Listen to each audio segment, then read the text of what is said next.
안녕하세요. 오늘도 사연살롱을 찾아주셔서 감사합니다. 저는 제주도에 사는 20대 후반의 여성이에요.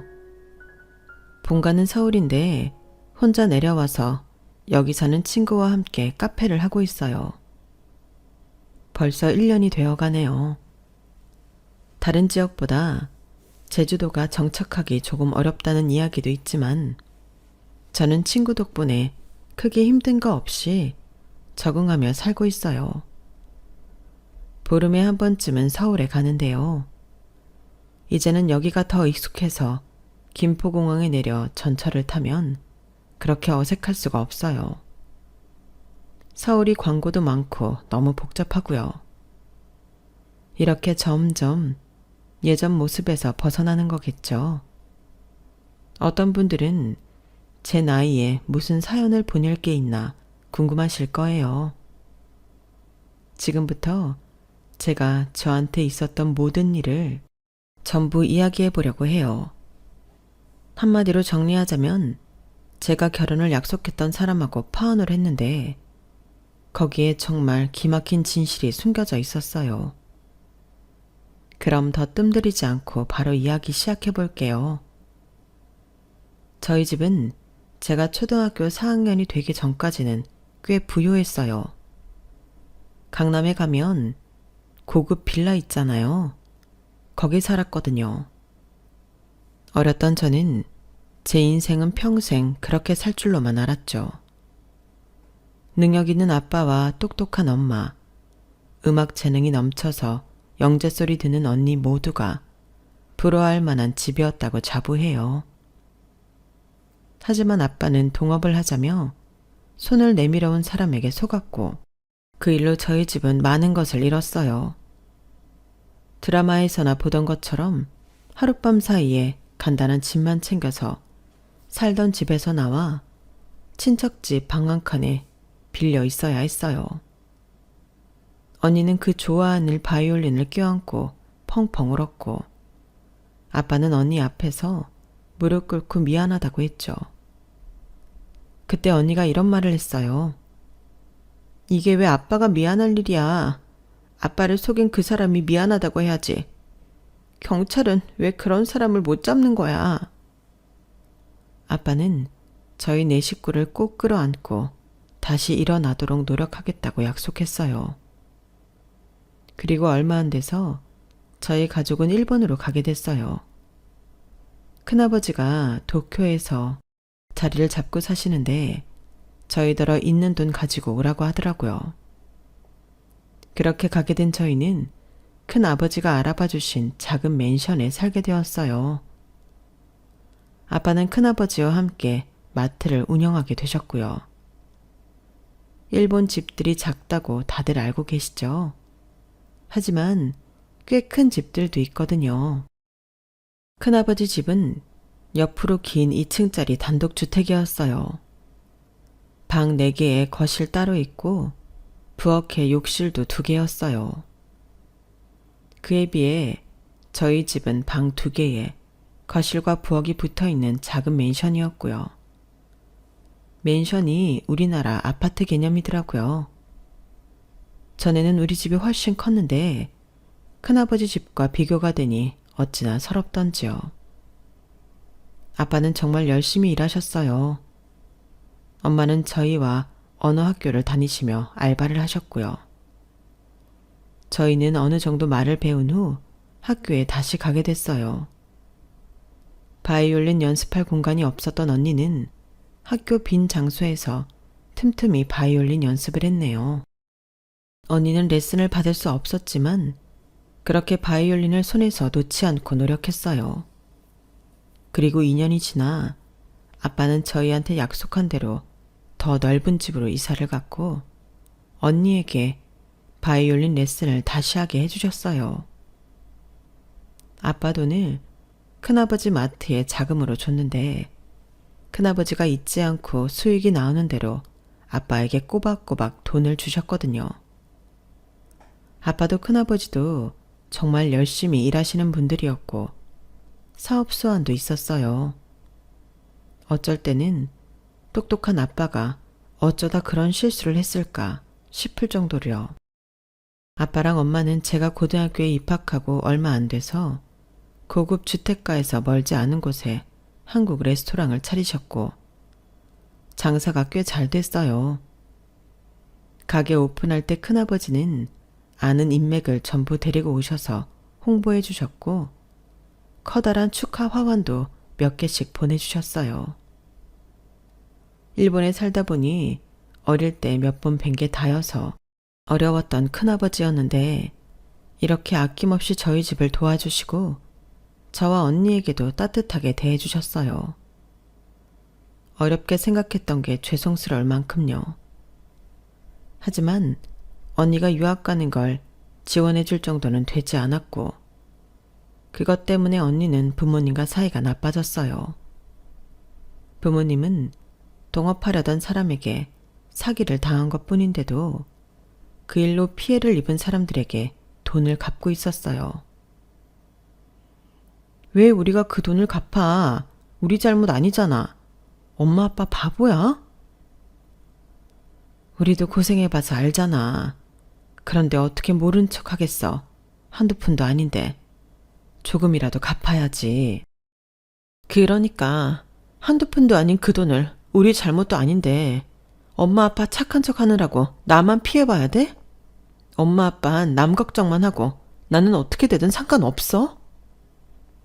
언니는 그때 미국 음대에 합격했어요. 입학금과 1년 등록금은 장학금을 받게 됐지만 생활비나 방을 빌릴 돈이 없었기 때문에 부모님과 상의를 했어요. 하지만 부모님은 여유가 없다고 했어요. 미안하다면서요. 저는 언니와 부모님 사이가 멀어지는 걸 그저 지켜볼 수밖에 없었어요. 저에게 아무 힘도 없는 게 너무 속상했죠. 아무튼 언니는 일단 도쿄에 있는 대학을 가게 됐고 집을 떠나 학교 근처에서 자취를 하기로 했어요. 그리고 저는 그로부터 2년 후 고3이 되었고 고민 끝에 한국에 있는 대학으로 오기로 했어요. 그런 결심을 하게 된 건 고3이 된 후부터 외할아버지가 많이 아프셔서 엄마가 한국과 일본을 왔다 갔다 했는데 외할아버지가 나을 기미가 보이지 않았고 장녀인 엄마가 옆에 있기를 바라셨거든요. 저는 엄마와 먼저 상의를 하고 외갓집에서 대학을 다니기로 했어요. 아빠한테도 알렸고요. 그래 선이야, 잘 생각했다. 아빠도 언젠가는 한국에 다시 돌아가고 싶었거든.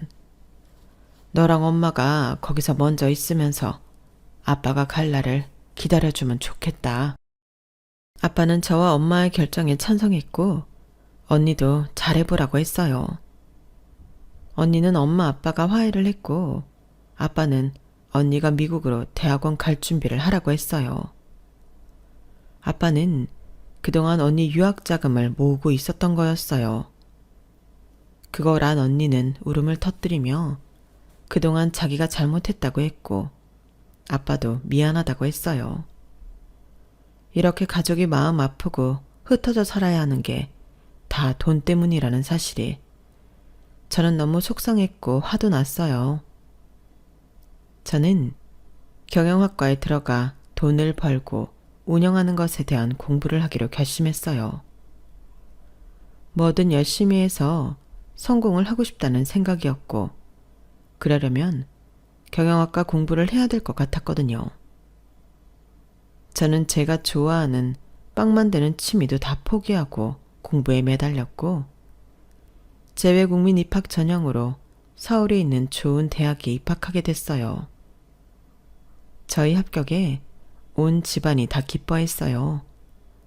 일본에 계신 아빠도 미국에 간 언니도요. 저는 아빠와 통화를 하며 이렇게 말했어요. 아빠, 내가 꼭 아빠 힘이 될게. 조금만 기다려. 오냐 우리 딸, 이제 다 컸구나.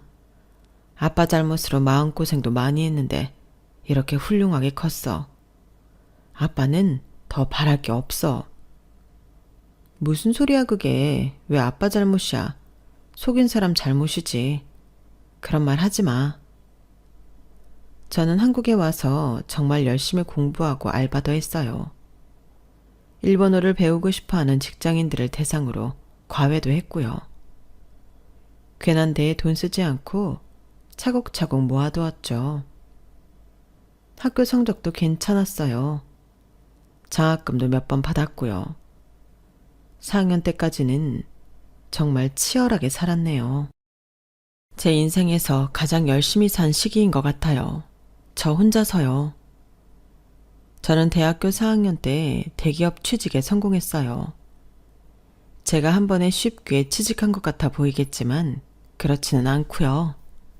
15군데쯤 나와서 그 중에 4군데 면접을 받고 그중 한 곳 붙은 거였어요. 저는 주저하지 않고 들어가기로 했어요. 의리와 여성 자파를 위주로 하면서 건축과 수입도 하는 기업이었어요. 목표로 했던 것은 아니었지만 원하는 데에 가겠다고 다시 1년 가까이 시간을 보내는 게 낭비 같았거든요.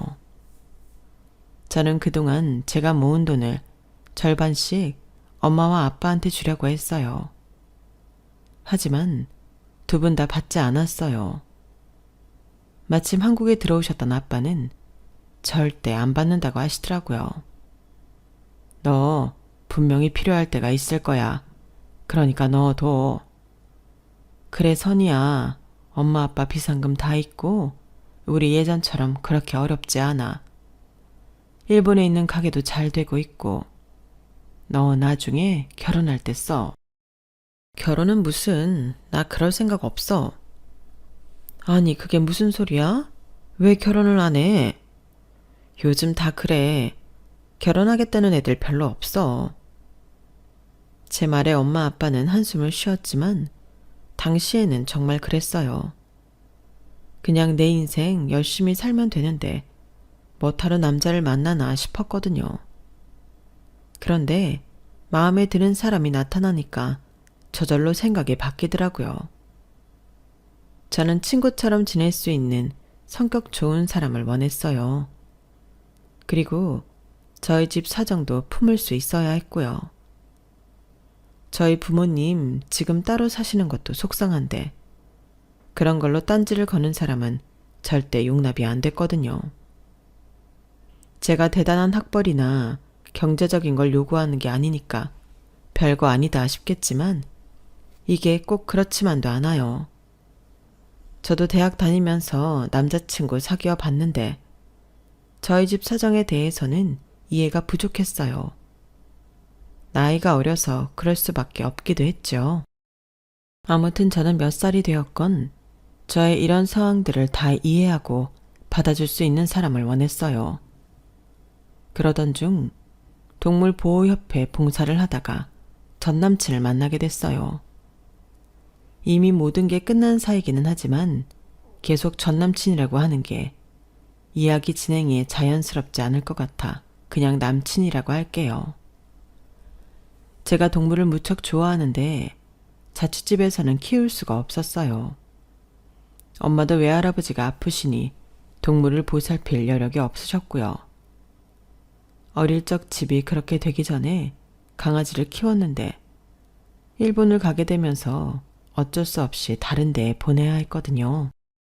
지방으로 가는 차 뒷좌석에서 순진한 눈망울로 계속 저를 바라보던 그 강아지의 모습이 계속 잊혀지지 않았어요. 그래서 유기동물 보호소 봉사를 시작하게 됐죠. 남친은 제가 갈 때 3번 마주쳤고 마지막에 같이 밥을 먹으며 친해지게 되었네요. IT 기업에 다니는 그 사람은 마음에 여유도 있어 보였고 부모님이 떨어져 있는 상황도 그럴 수 있다며 잘 받아주더라고요. 그렇게 해서 사귀게 되었고 1년 좀 안 돼서 결혼 이야기가 오가게 되었어요. 얼마 전까지 결혼 같은 건 생각할 수도 없다고 했던 저인데 말이에요. 정말 사람 일은 한 치 앞도 모른다는 게 맞는 것 같아요. 앞으로 제 얘기 들어보시면 더더욱 그렇다는 걸 느끼실 거고요. 결혼 이야기가 나오고 저는 바로 저희 집 경제 상황을 전부 오픈했어요. 그럼에도 괜찮다고 하는 사람이면 결혼할 거고 아니면 헤어질 생각이었거든요. 남친은 전부 이해한다는 거였어요. 그 말에 얼마나 마음이 놓이던지요. 그때의 기분은 잊을 수 없네요. 물론 그 후에 뒤통수 친 건 더 잊을 수 없고요. 아무튼 그 당시 남친은 다 괜찮다고 했어요. 지금은 언니도 미국에서 공부 마치고 일본에서 강사하면서 잘 살고 있고 아빠도 식당 가시고 엄마도 잘 지내시잖아. 그런데 뭐가 문제야? 선이 너희 부모님 잘못으로 이렇게 된 것도 아니잖아. 그런 큰일 당하고 이렇게까지 올라선 것만도 대단하지. 남친의 집은 아빠가 사업을 하셨어요. 저는 그래서 저희 집을 이해해 주는구나 싶었죠. 하지만 남친 부모님이 저희 집 상황을 받아주실지는 또 다른 문제였어요. 말이 쉽지 사업하고 잘 나가는 집안이 어려워서 힘든 집안하고 사돈 맺는 거 힘들다고 저는 생각했어요. 현실적인 판단을 한 것이죠. 오빠는 우리 집 이해한다고 하지만 오빠 부모님도 그러실까? 우리가 오빠네 집만큼은 아니더라도 어느 정도 따라갈 때까지만 결혼을 미루면 어때? 선이 너 우리 부모님을 뭘로 보고? 절대 안 그러셔. 아빠도 사업하면서 힘들 때 있었기 때문에 그런 거 갖고 뭐라고 하실 분 아니야. 엄마도 그렇고. 그러니까 너무 걱정하지 마. 내 부모님인데 내가 누구보다 잘 알지 않겠어? 나는 안 그래도 힘든 시간 보내신 우리 부모님 그리고 우리 언니 가정 문제 때문에 남들한테 상처받는 거 정말 싫거든. 네가 긴장할까봐 말 안 했던 게 있는데 사실 우리 부모님 니네 집안 상황 아셔. 내가 얘기했어. 근데 괜찮다고 하셨어. 아까 내가 말했듯이 지금은 일본에서 레스토랑 하며 자리 잡았고 너도 이렇게 번듯한 직장 다니잖아. 그러니까 이제 그만 불안해하고 나랑 결혼하자. 어? 그 말을 듣고서야 저는 비로소 알겠다고 했어요. 그리고 바로 남친은 한정식 집에서 엄마를 먼저 만났고 그 이후 남친 부모님을 만났어요. 아빠는 2주 후 저와 함께 일본으로 가서 만나기로 했고요. 남친 부모님과의 인사자리는 분위기가 아주 좋았어요. 남친 부모님은 제가 좋은 회사에 다니는 것에 가장 높은 점수를 주더군요. 부모님도 이제 다 안정적이 되셨다니 다행이다. 무엇보다 본인 능력이 제일인데 상혁이가 아주 야무진 아가씨를 만났네. 땡땡땡 기업이라니 거기가 꽤 보수적이라고 들었는데 말이야. 부모님이 아주 좋아하시겠어. 선이라고 했지? 우리 성혁이 잘 부탁한다. 둘이 사이좋게 잘 지내야 돼. 네, 이해해 주셔서 감사드려요, 어머님, 아버님. 무슨 그런 말이 있냐. 나는 성혁이가 어디서 이상한 아가씨라도 만났을까봐 걱정했는데 이렇게 만나고 나니 아주 속이 다 시원하다. 이 녀석이 나를 닮아 여자 보는 눈이 있구나. 라며 저를 마음에 들어 했어요. 저 부족한 거 많아요. 부디 이해해 주시고 보살펴 주세요. 어머, 말도 이쁘게 하는 거 봐. 얘, 너 같은 애 드물어. 인물도 괜찮고 머리도 좋고 직장도 좋고. 그런데 모자라기는 뭐가 모자라. 부모님 때문에 그러는 거면 걱정하지 말고. 그렇죠, 여보? 물론이다. 나도 사업하는 사람이라 그런 어려움 얼마든 이해한다. 또 먹고 살 만큼 산다는데 우리한테 업힐 생각하실 것도 아니지 않냐? 마지막 말이 좀 걸리긴 했어도 그래도 이만큼 이해하는 게 어디냐 싶어. 저는 그저 웃기만 했어요. 저희 부모님은 아무리 힘들어도 사돈한테 부담 주실 분들이 아닌데 말이죠. 물론 그럴 만큼 어렵지도 않았고요. 이것도 다 엄마 아빠를 안 만나보고 몰라서 하는 소리라고 생각했어요. 만나보면 분명 우리 부모님이 어떤 분들인지 알아볼 거라고요. 사업하는 사람은 보는 눈이 있다고 하잖아요. 남친 아버지가 다시 말을 이었어요. 사실 나도 힘든 시간을 지내본 적이 있어. 그래서 나는 니네 집이 이 정도 감당하고 살아온 거 그거면 됐다고 생각한다. 아, 그래. 우리 진짜 힘들었어.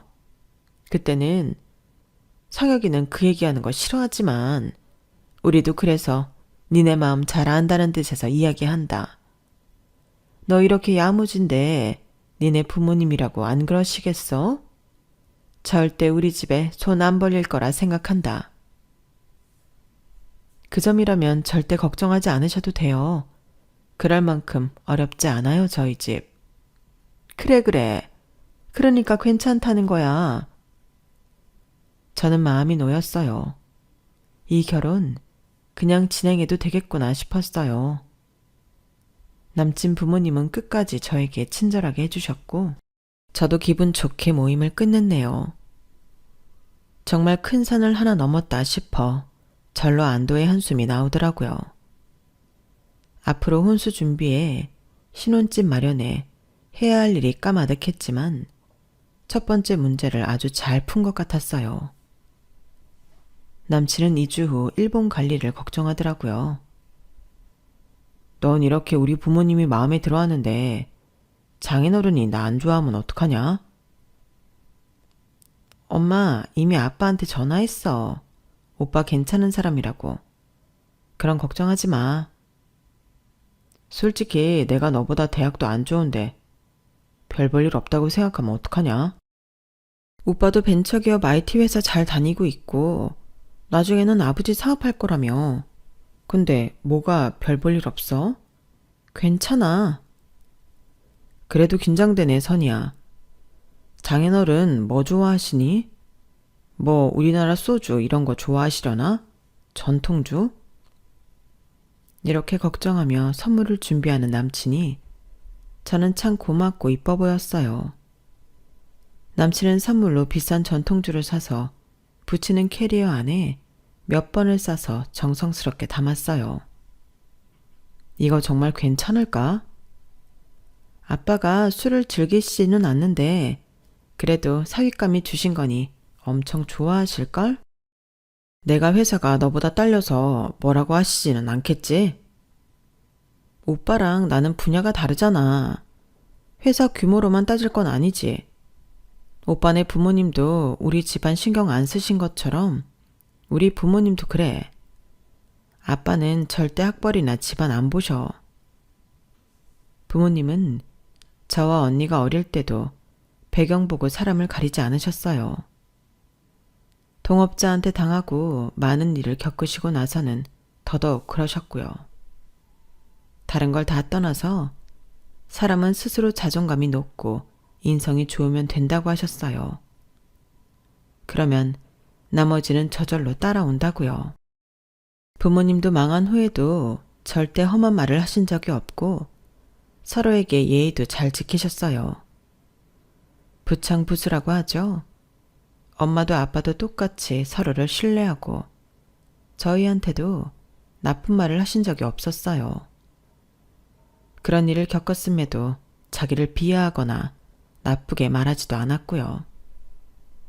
그래서 저는 저희 부모님이라서가 아니라 진심으로 두 분을 존경해요.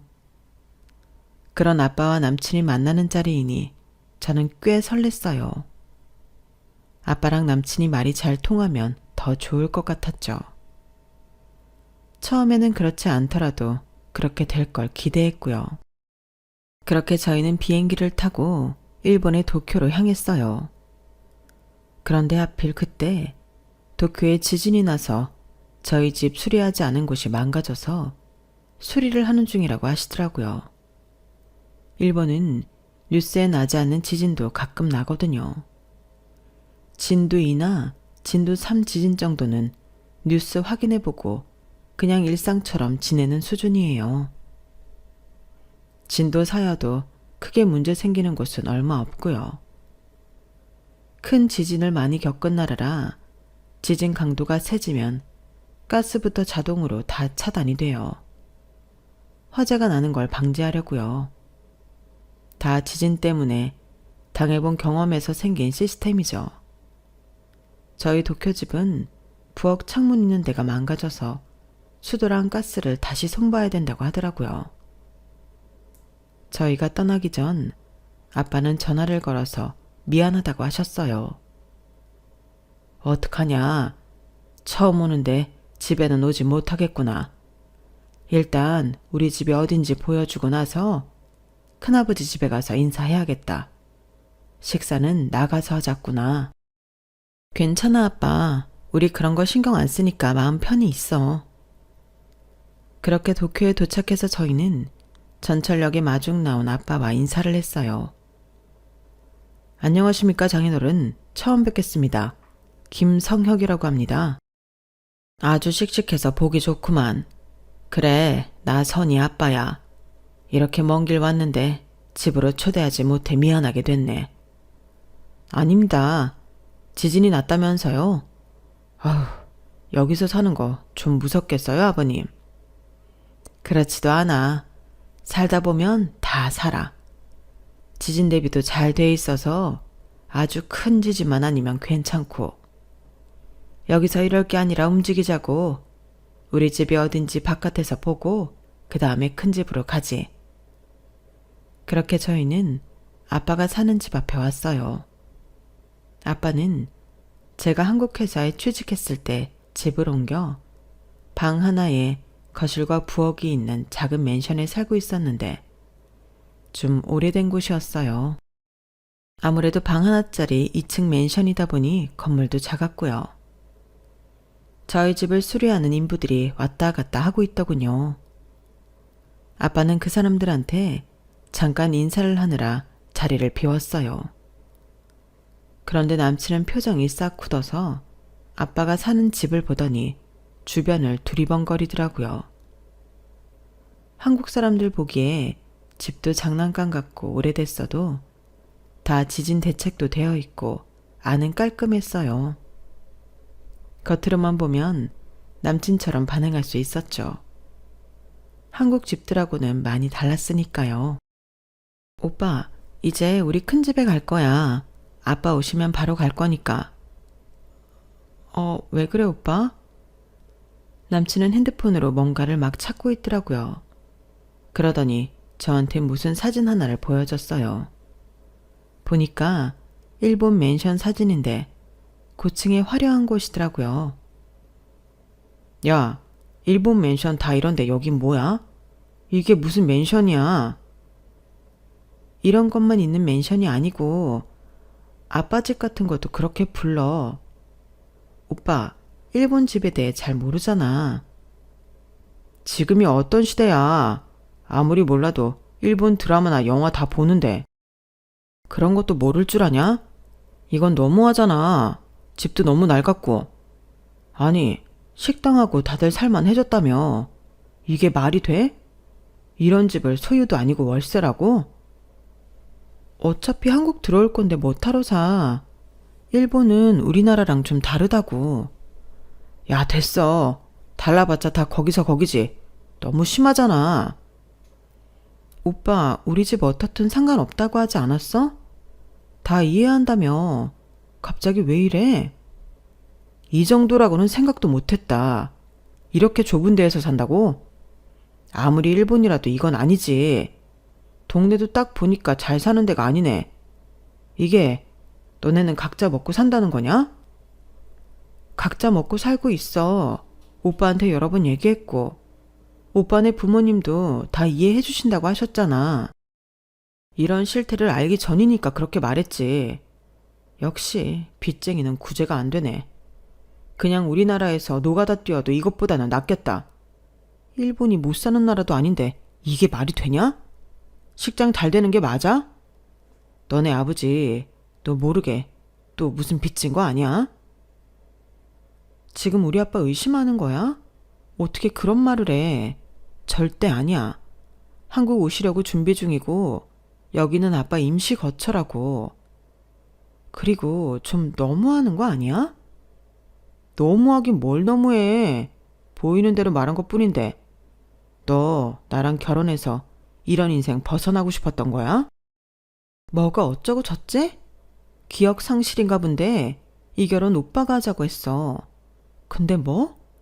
이런 인생에서 벗어나? 내 인생이 뭐가 어때서? 야, 이건 비참하지. 우리나라도 아니고 외국에서 이러고 사는 거. 야, 내가 이거 실수한 것 같은데? 실수? 진심이야? 좋아, 그럼 그만둬.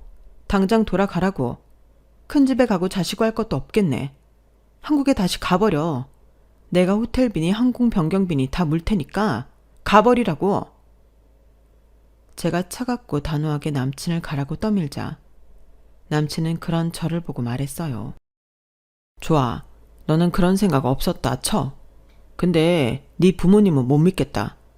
솔직히 너도 네 부모가 아닌데 네 부모 속까지는 모르는 거잖아. 그러니까 나나 우리 집의 돈 때문에 니네 부모님이 손 벌리지 않을 거라고 약속해. 물론 나는 할 도리는 해. 용돈도 드리고 명절이나 생신 때 인사는 할 수 있어. 근데 그 이상은 안 돼.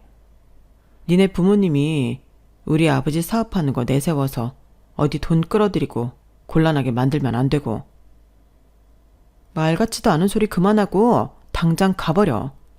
네가 뭔데 우리 부모님을 모욕해? 네가 우리 엄마 아빠에 대해서 뭘 안다고? 야, 너 네 눈앞에 보이는 것만 안 본다며?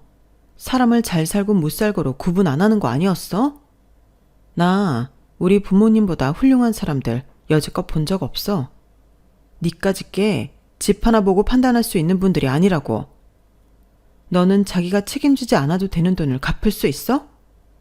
우리 부모님은 가장 큰 피해자이면서 다른 사람들 사정 살피신 분들이야. 그래서 언니하고 사이까지 나빠지신 적도 있어. 그 정도로 남에게 패는커녕 오히려 주신 분이야. 그래, 사람 속을 모른다는 건 맞는 말이네. 네가 이딴 놈인 줄은 몰랐으니까. 이런 위선자의 쓰레기 같은 놈일 줄은 상상도 못했는데 이렇게 알게 돼서 다행이다. 결혼이고 뭐고 그냥 다 끝내. 야, 그 말은 내가 해야지. 어디서 적반하장이야. 사람을 이 먼 데까지 끌고 와서 황당하게 만든 건 너야. 지금 나한테 사정해도 봐줄까 말까인데 이게 뭔 웃기는 소리야. 그럼에도 나는 최대한 너그러운 마음으로 너랑 결혼해서 너를 이런 생활에서 빼주겠다고 생각하는데 뭐? 끝내? 주제를 너무 모르는 거 아니야? 누가 너 같은 애 집구석하고 사돈을 맺는다고 하겠냐? 와, 진짜 나한테 무릎 꿇고 사죄해도 모자랄 판에 아주 열등감에 자존심 세우느라 미쳐 나가는구나. 너 다시는 나한테 연락하지 마. 이 시간 이후 너는 차단이야. 나중에 네가 잘못했다고 매달려도 소용없어. 인간 하나 괜찮은 거 보고 다 봐주려고 했더니 이래서 없는 것들하고는 상종을 말았어야 됐는데 내가 잠깐 미쳤었던 거지. 아! 남친은 이렇게 저와 저희 부모를 모욕하는 말을 마구 퍼부어댔어요. 저한테 하는 건 괜찮았지만 저희 부모님을 비하하는 건 참을 수 없었어요. 저야말로 저런 인간과는 더는 같이 있을 필요를 못 느꼈고 거기에 화를 내고 대꾸하는 것도 에너지 낭비 같더라고요. 사람 마음이란 게 참 이상하죠. 좀 전까지는 정말 괜찮아 보였던 사람이 순식간에 쓰레기가 되어버리니 말이에요. 제 눈에 남친은 인간 말종이었어요. 저는 남친 등을 떠밀어 가버리라고 하고는 아빠를 기다렸어요. 아빠가 당황하실 것 같은데 어떻게 말을 해야 할지 그게 문제였죠. 아빠가 사실을 알면 너무 상처받으실 것 같아서 저는 결국 남친 회사에서 갑자기 연락이 왔는데 바로 들어가 보지 않으면 안 될 일이라 갔다고 얼버무렸어요. 아이고, 여기까지 힘들게 왔는데 그렇게 가버려서 어째? 비행기 타기 전 뭐 좀 먹었어? 요새 비행기에서 일본 오는 건 주는 것도 시원찮은데. 나는 괜찮으니까 마음 쓰지 말라고 잘 전해. 알았지? 어쨌거나 큰아버지가 니네 기다린다고 했는데 얼른 가보자. 같이 식사도 해야지. 그래. 큰아빠한테는 인사해야지. 근데 선이 너 얼굴이 왜 이렇게 안 좋아? 성혁이 가버려서 그런 거야? 뭔가 화가 난 것 같기도 하고 이상한데? 대체 무슨 일이 있었길래 이래? 혹시 둘이 그새 싸우기라도 한 거야? 아니야, 그런 거. 싸우기는 왜 싸워? 그럴 일 없어. 그렇게 큰 집까지 꾸역꾸역 간 저는 큰아버지가 오느라 애썼다고 저한테 그간 잘 지냈냐며 등을 토닥여 주시는데 갑자기 왈칵 눈물이 쏟아졌어요. 다들 당황하고 저한테 무슨 일이냐고 물었고 저는 결국 좀 전에 남친이 했던 말을 전부 하게 됐어요. 그 말을 들은 아빠는 망연자실한 표정이었고 큰아버지는 화가 나서 펄펄 뛰셨어요. 아니, 남의 집 사정도 제대로 모르면서 그딴 말을 함부로 해? 나 참. 그렇게 경박한 놈, 이렇게 헤어진 게 차라리 잘 됐다. 울지 마라. 그런 놈은 눈물도 아까워. 미안하구나, 선이야. 아빠 때문에 이렇게 돼서. 아니야, 그럴 거 없어. 내가 우는 건 내가 사람 보는 눈이 너무 없어서 그런 거지. 그딴 놈 아쉬울 거 전혀 없어. 너네 이대로 이거 넘어가지 마라. 나도 가만 못 두겠어. 어디 그놈 어떤 놈이냐. 면상이라도 보자. 저는 핸드폰에서 저와 남친이 같이 찍은 사진을 큰아버지한테 보여드렸어요. 근데 큰아버지가 저한테 핸드폰을 받으며 손가락으로 화면을 건드려서 사진이 다른 데로 넘어간 거였어요. 하필 남친과 남친 가족 사진이었어요. 전에 제가 인사 갔을 때 찍은 사진이었어요. 근데 큰아버지가 남친 가족 사진을 빤히 보는 거였어요. 그러더니 아빠한테 핸드폰을 넘겨줬어요.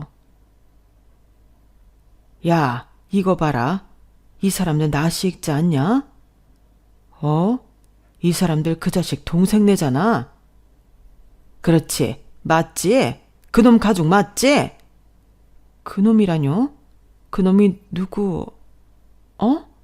혹시 아빠 속인 그 사람? 세상에 어떻게 이런 일이 있는지 남친의 아버지는 바로 저희 아빠를 속이고 돈을 들고 달아난 사람의 동생이었어요. 그 집 가족들과도 다 알고 지냈던 아빠는 똑똑히 기억하고 있었어요. 어떻게 이런 우연이 있을 수가 있죠? 아니, 이건 우연이라기보다 그동안 우리 가족을 고생시킨 놈들이 자기 발로 저희 앞에 나타난 거니까요. 이 여자, 그놈 재수씨 분명해. 내가 이 사람들을 어떻게 잊겠어?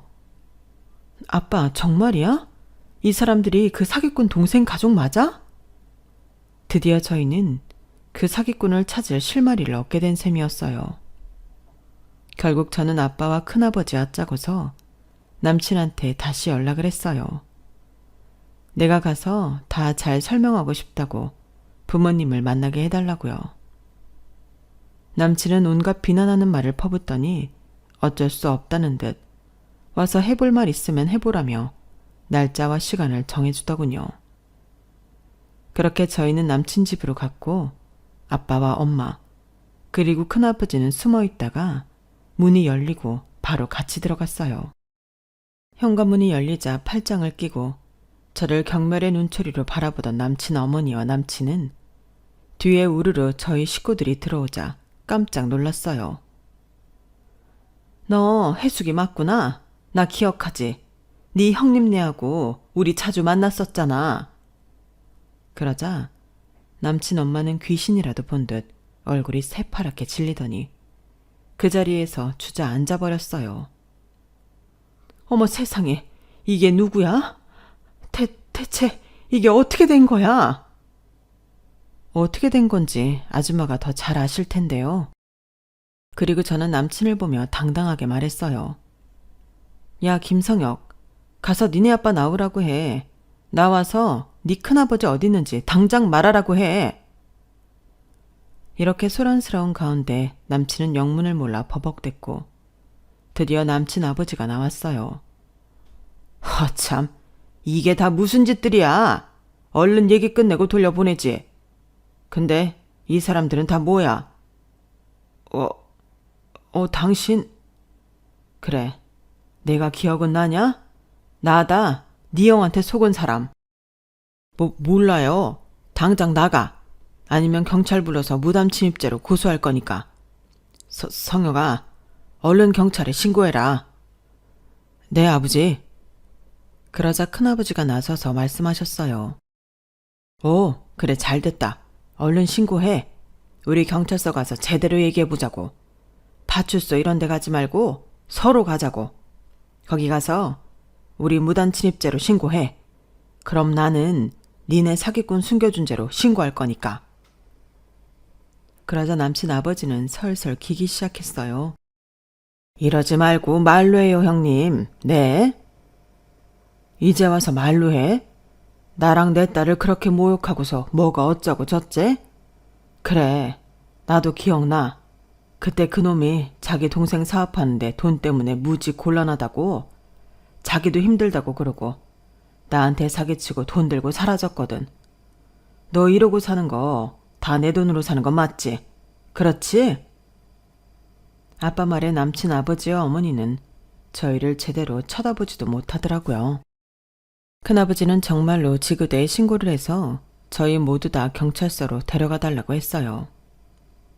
결국 신고받은 경찰이 나와서 저희를 다 경찰서로 데려갔는데 그 과정에서 남친은 완전 당황해서 정신이 나가 아무 말도 못했고 남친 부모님은 어떻게든 경찰서에 안 가려고 발버둥 치더라고요.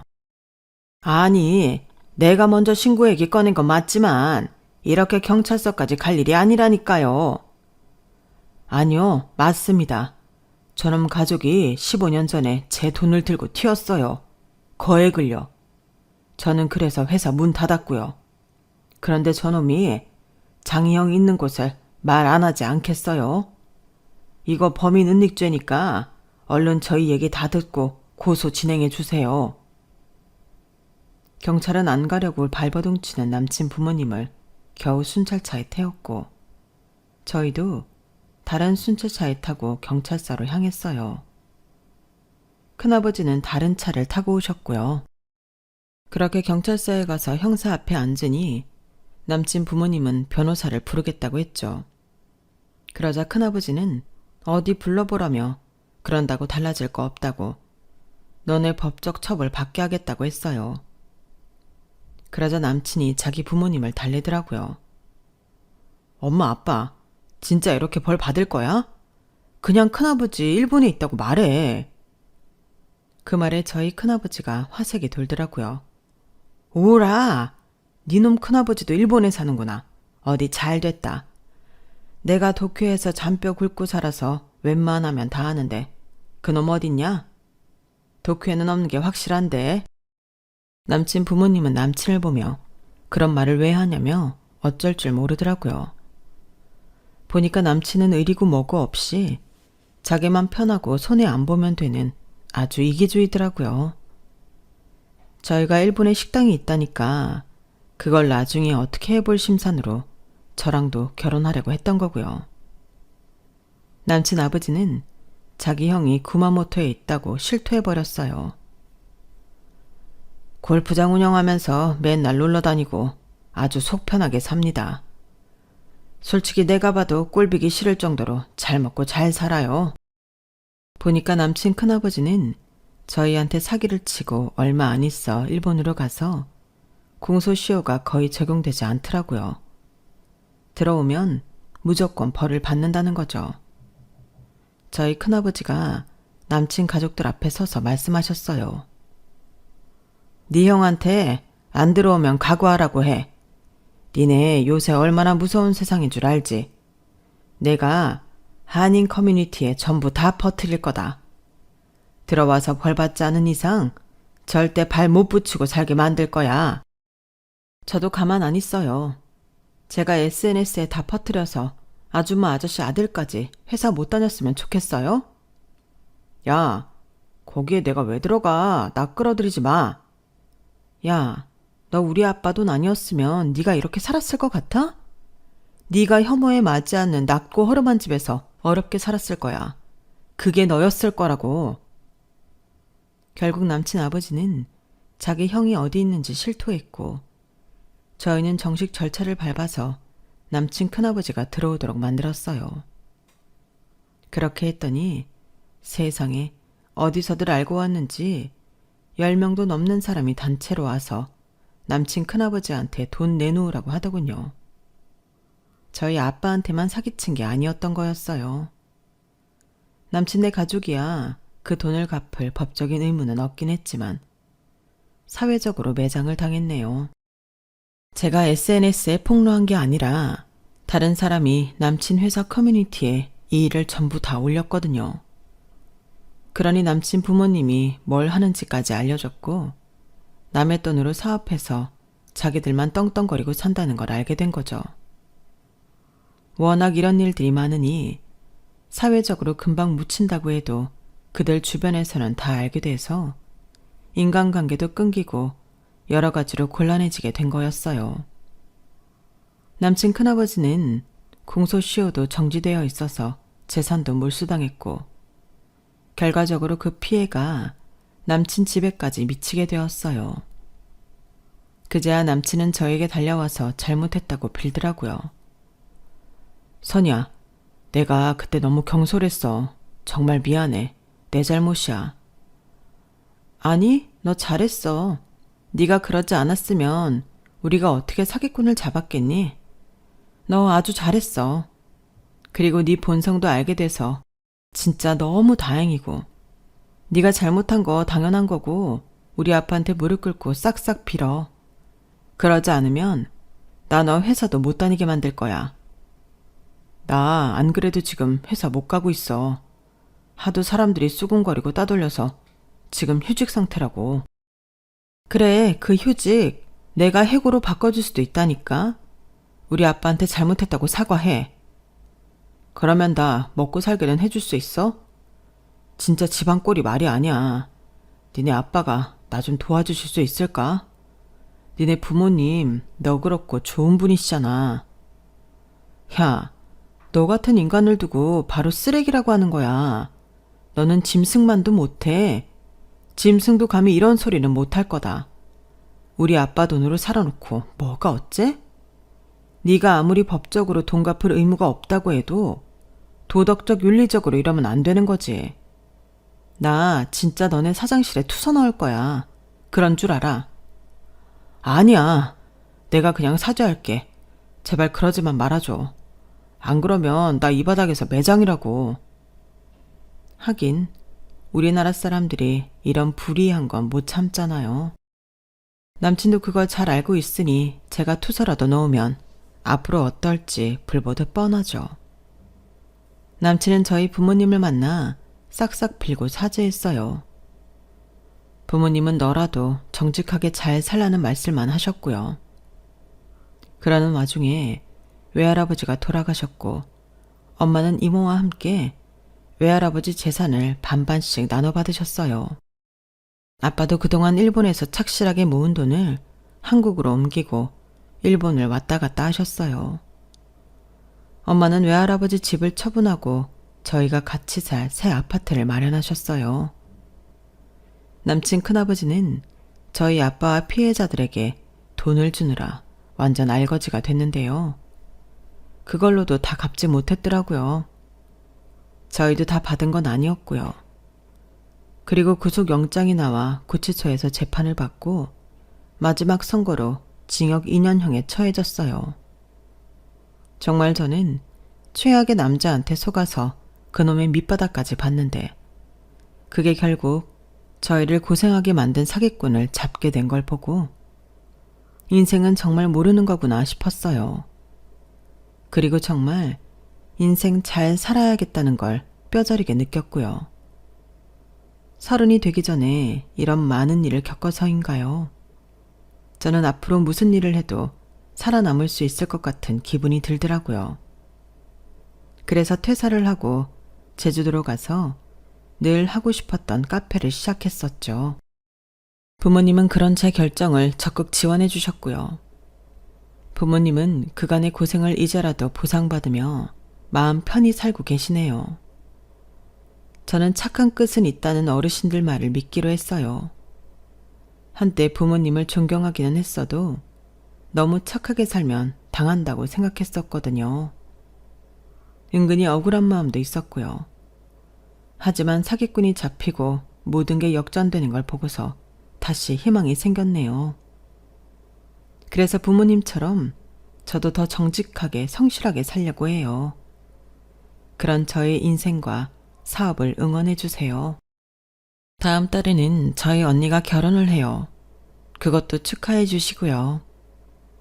저는 당분간 남자고 결혼이고 다 있고 일에 푹 빠져 살려고 해요. 그런 지 벌써 1년이지만 아무래도 더 시간이 필요할 것 같네요. 그럼 제 이야기 여기서 마칠게요. 다들 좋은 하루 보내세요. 들어주셔서 감사드려요. 여러분, 사연 댓글에 응원과 현명한 조언 부탁드려요.